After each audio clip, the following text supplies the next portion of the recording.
جبار خان کو ڈر تھا کہ وہ کہیں اس سے خود کو زخمی نہ کر لے۔ مہک بے بسی سے اس کے بازوؤں میں پھڑ پھڑا کر رہ گئی تھی۔ کچھ دیر تک تو وہ غصے سے اسے گھورتی رہی۔ نیلی آنکھیں سرخ پڑ گئی تھیں اور پھر وہ پھوٹ پھوٹ کر رونے لگی۔ جبار خان دھوپ چھاؤں کے اس منظر کو دیکھ کر حیران رہ گیا۔ جبار خان نے نرمی سے اس کا ہاتھ چھوڑا اور اسے بیڈ پر بٹھایا، مگر مہک کا ضبط جواب دے گیا تھا۔ اس کا رونا کم نہیں ہو رہا تھا۔ پلیز اپنا رونا بند کرو پہلے، جبار خان نے نرمی سے اسے رونے سے روکا۔ تم لوگوں کو کیا ملا مجھے یہاں لا کر؟ مجھے ایسے جرم کی سزا دی جا رہی ہے جو میں نے کبھی کیا ہی نہیں، مہک نے بے بسی سے روتے ہوئے کہا۔ مجھے ایک بار ہی جان سے مار دیں، میں روز روز یہ اذیت نہیں سہ سکتی۔ وہ اس کے سامنے ہاتھ جوڑے بری طرح سے بلک رہی تھی۔ اپنی مورے سے کہیں وہ مجھے جان سے مار دیں، پلیز، مجھے نہیں زندہ رہنا۔ وہ اس کے سامنے ہاتھ جوڑے بلک رہی تھی، اس کی منتیں کر رہی تھی۔ جبار خان لب پھینچے ضبط سے اس کے سامنے کھڑا تھا۔ جبار خان کو اسی لمحے اپنی غلطی کا احساس ہوا۔ وہ اسے اپنی دشمن کی بیٹی سمجھ رہا تھا، مگر وہ تو اس کی منتیں کر رہی تھی، مرنے کی بھیک مانگ رہی تھی۔ جبار خان کو لگا جیسے کسی نے اس کی روح کو جھنجھوڑ ڈالا ہو۔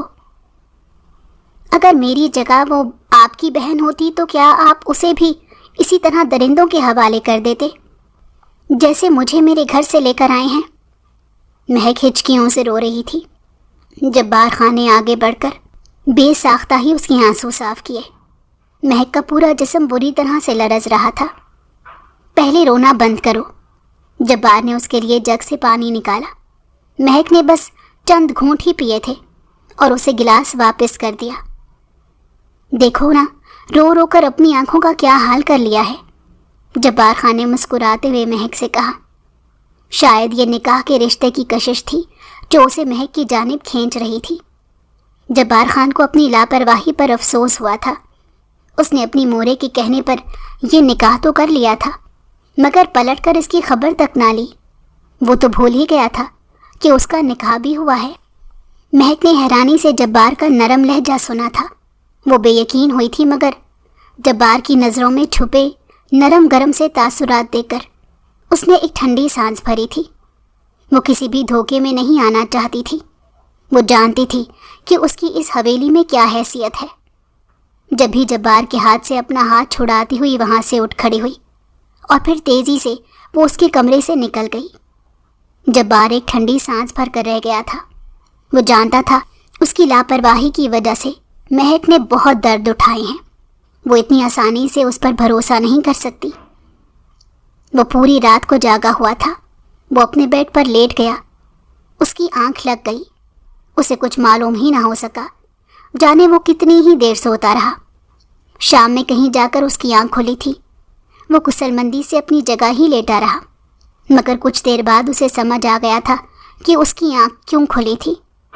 دور کہیں سے کسی کی سسکیوں کی آواز اس کے کانوں سے ٹکرا رہی تھی۔ وہ خالی اس ذہنی کے عالم میں وہیں لیٹا رہا۔ اسے سمجھ نہیں آیا کہ یہ آواز کیسی ہے، اور پھر اس کے ذہن میں ایک دھماکہ ہوا تھا۔ وہ کرنٹ کھا کر اپنی جگہ سے اٹھ بیٹھا۔ اپنے پاؤں میں چپل اڑاتا ہوا تیزی سے اپنے کمرے سے نکلا۔ وہ نیچے لاؤنج میں آیا تو اس کے پیروں تلے سے زمین نکل گئی۔ گلاب بیگم کے ہاتھ میں بیلٹ تھی جس سے وہ مہک کو بری طرح مار رہی تھی۔ جبار فوراً ہی آگے بڑھا اور ان کا ہاتھ تھام لیا۔ گلاب بیگم نے بے یقینی سے اپنے بیٹے کو دیکھا۔ مورے، یہ آپ ٹھیک نہیں کر رہی، یہ لڑکی میری بیوی ہے، میں اسے نکاح کر کے یہاں لایا ہوں۔ میں کسی کو بھی اجازت نہیں دے سکتا کہ کوئی اس کے ساتھ یہ سلوک کرے۔ جبار خان نے دھیمے مگر سرد لہجے میں گلاب بیگم سے کہا۔ حیرت سے ان کے ہاتھ سے بیلٹ چھوٹ کر زمین پر گر گئی۔ تمہاری ہمت کیسے ہوئی ہمیں روکنے کی؟ تم بھول گئے یہ لڑکی تمہارے بھائی کی قاتل کی بہن ہے، گلاب بیگم نے گرجتے ہوئے کہا تھا۔ مجھے سب یاد ہے، میں کچھ بھولا نہیں ہوں، مگر آپ بھی یہ سمجھنے کی کوشش کریں، یہ بے قصور ہے، اس سب میں اس کا کوئی قصور نہیں۔ میں تو خون کے بدلے خون چاہتا تھا، مگر آپ کے کہنے پر میں نے اس سے نکاح کیا تھا، اور اب اس نکاح کو پورے دل سے نبھانا چاہتا ہوں۔ جبار نے مہک کو زمین سے اٹھا کر صوفے پر بٹھاتے کہا۔